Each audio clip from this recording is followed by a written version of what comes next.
Is it called And that at the time? Outlaw? yeah, Yeah. well, back then, yes, it was. Yeah.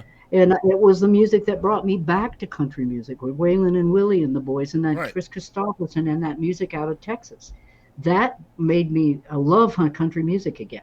How do you feel And that's different than today? Because it feels like everybody's an outlaw artist now, right? But like, I feel no, like back then, you guys were truly outlaws. Like, you were truly outlaws. well, we were in real life too. Yeah, that's You what I. know, That's what I'm talking about. Yeah. I think a lot of the outlaw artists were smoking pot very publicly before that was legal. Yep. Certainly Willie and Merle, and certainly Chris, and probably Cash. I don't know if Cash admitted it, but he was doing that and other Well, he stuff. was And hiding stuff in guitars. Let's just put it that way. You know yeah, that. but I don't think they talked about it. I think he sort of came from a gospel background, and Right. a lot of them that did that would not admit it. Sure. And I was that way, not so much because of doing that stuff, but because I just think differently. I think I'm half alien. Hmm. Actually, I don't know if I'm entirely one of us, but I'm enough of one of us to understand us a little bit.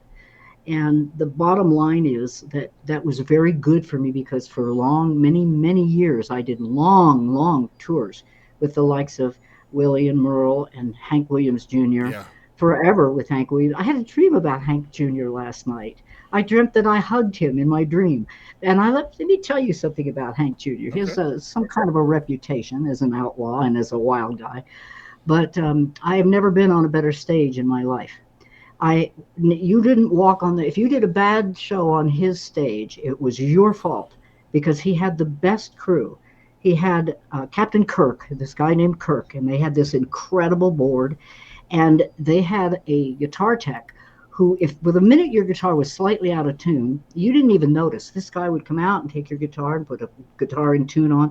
I did a year and a half of shows in front of him, and only one show we didn't get a standing ovation, and that was at the Arco Arena in Sacramento, where all my old friends came.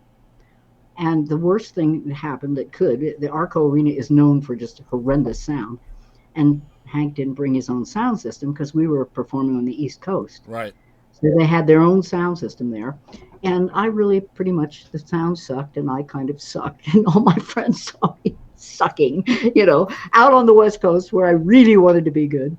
Anyway, so I feel like life is a humbling experience and that spirit humbles us on a daily basis.